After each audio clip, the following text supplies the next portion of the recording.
Shalom, shalom. Je crois par la grâce de Dieu que tu vas bien ce matin et que le Seigneur t'a fait beaucoup de bien pendant la semaine. J'aimerais qu'ensemble on puisse lui dire merci ce matin encore pour sa fidélité. Père de grâce, nous sommes reconnaissants pour ta fidélité dans nos vies. Toi qui ne sommeilles ni ne dors, toi qui gardes nos vies, toi qui fais camper ton ange auprès de nous afin de nous arracher du danger. Nous sommes reconnaissants de ce que tu es fidèle, de ce que tu ne changes pas, de ce que ta main est sur nous. Merci de ce que tu nous conduis dans toute la vérité et tu fais de nous, Seigneur, des tueurs des géants dans notre génération. Au nom puissant de Jésus de Christ, Père, nous t'avons prié avec action de grâce. Amen. Amen, amen. Bien-aimé, je suis heureux de te savoir en bonne santé ce matin et je prie que le Seigneur te garde dans cette santé de fer au nom de Jésus. Depuis plusieurs semaines, nous parlions d'intimité avec le Saint-Esprit. Et la semaine dernière, nous avons dit que il est la seule personne qui nous conduira dans toute la vérité. Et nous sommes appuyés sur le texte de Jean 16 au verset 13, qui nous disait en fait que le Saint-Esprit, le défenseur, le consolateur, lorsqu'il sera venu, il nous conduira dans toute la vérité. Le Saint-Esprit veut nous conduire, le Saint-Esprit veut nous tenir par la main, le Saint-Esprit veut nous mener de bout en bout. Il veut nous conduire dans toute la vérité. Ce matin, nous allons continuer dans cette intimité avec le Saint-Esprit, dans cette communion avec le Saint-Esprit, dans cette marche avec le Saint-Esprit. Et nous allons aborder un autre aspect ce matin, l'aspect du cœur pur en fait. La Bible nous dit dans Matthieu 5 au verset 8, « Heureux ceux qui ont le cœur pur, car ils verront Dieu. » Heureux ceux qui ont le cœur pur, car ils verront Dieu. J'aimerais aussi dire à quelqu'un que celui qui a le cœur pur, non seulement il verra Dieu, mais je crois aussi qu'il entendra Dieu. Donc le Saint-Esprit voudrait véritablement s'épanouir dans un cœur pur, dans un cœur qui entend, dans un cœur pur, dans un cœur prêt à recevoir les instructions. Effectivement, voilà, dans un cœur pur, un cœur prêt à recevoir les instructions qui viennent du Père. Voilà. Et ce matin, comme je l'ai dit, nous allons aborder cet aspect du cœur pur. Comment faire pour avoir un cœur pur? Lorsque Jésus est venu habiter en nous, lorsque le Saint-Esprit a domicilié à l'intérieur de nous, c'est parce que nous avons reconnu, en fait, nos péchés, nous avons confessé nos péchés, nous avons reconnu, en fait, qu'il est mort sur la croix pour nos fautes, pour nos péchés, nous l'avons accepté dans nos cœurs comme Seigneur et Sauveur personnel. À ce moment, en fait, ce qui s'est passé, c'est que le sang de Jésus est venu purifier notre être et le Saint-Esprit est venu domicilier à l'intérieur de nous, demeurer dans nos cœurs. Seulement, chaque jour, lorsque nous marchons, lorsque nous vivons, nous avons tendance à salir le vêtement blanc que nous avons reçu de sa part. Lorsque nous avons accepté Jésus, c'est comme si on nous avait revêtu d'un vêtement blanc. Et le problème, c'est que lorsque nous marchons chaque jour, nous laissons les taches parfois salir notre vêtement. Donc, il est question ce matin d'avoir un cœur pur, d'avoir un vêtement blanc en permanence. Mais comment faire donc pour garder ce cœur pur, pour garder notre vêtement blanc en permanence? Il est important ce matin, je voudrais qu'on partage sur le fait de confesser ses fautes, confesser ses manquements. Il est important de confesser régulièrement ses fautes. Si nous voulons garder notre cœur pur, si nous voulons garder notre vêtement blanc, il est important de confesser régulièrement ses fautes. Et ce matin, pour confesser ses fautes, nous allons voir quelques points qui nous aident à mieux confesser nos fautes, à mieux confesser nos manquements. La vérité, déjà, la première chose que je voudrais partager avec nous ce matin, c'est de revenir à l'intérieur de soi pour se remettre en question.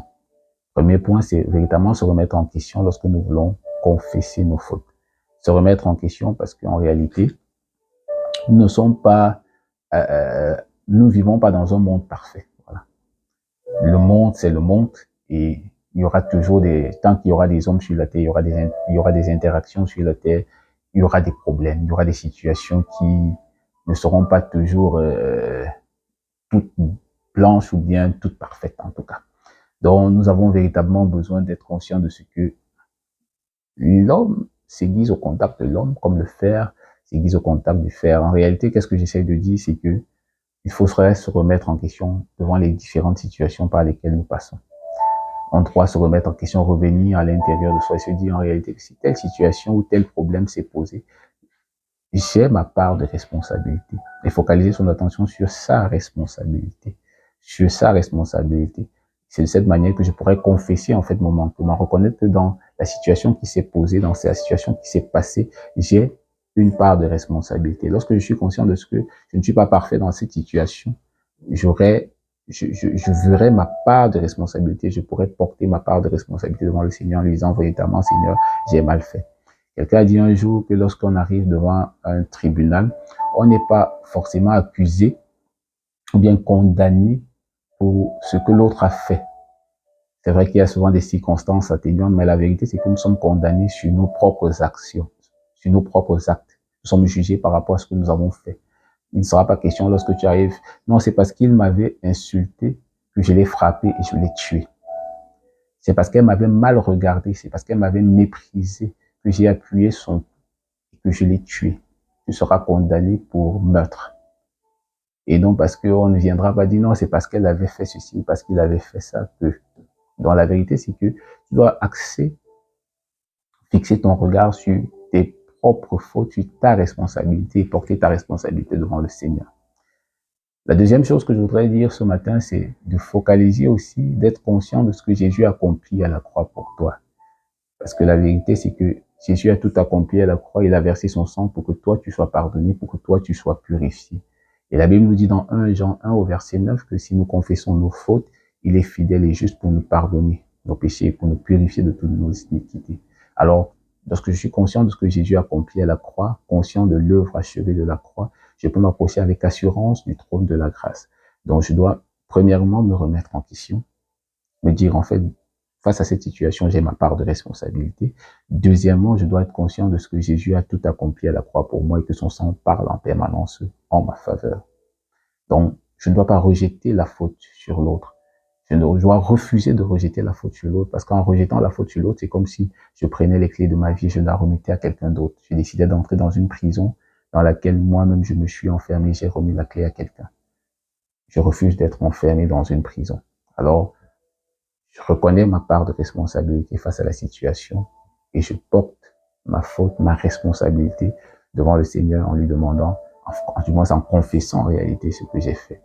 En lui disant véritablement, Seigneur, voici, je reconnais que j'ai fait X ou Y, j'ai manqué de respect, j'ai critiqué mon supérieur, j'ai critiqué mon responsable, j'ai méprisé mon épouse, j'ai méprisé mon mari. Je porte ma responsabilité devant le Seigneur et c'est ainsi que lui, il me pardonne et il me purifie de toute iniquité. Parce que son sang parle en permanence en ma faveur, son sang parle pour moi. Donc ce matin, c'est cette petite portion de 1 Jean 1, verset 9 que je voudrais te donner. Si nous confessons nos fautes, notre Seigneur est juste et fidèle pour nous les pardonner et pour nous purifier de toute iniquité. Et c'est de cette manière, en fait, que je garde mon cœur pur. Confessant régulièrement mes péchés, mes fautes, je garde mon cœur pur, je garde mon vêtement blanc. C'est cette exhortation que je voulais partager ce matin avec toi et je prie que le Seigneur bénisse cette parole et qu'il te donne de porter du fruit cette semaine pour la seule gloire de son nom, au nom puissant de Jésus. Sur ce, ciao, ciao. Bye.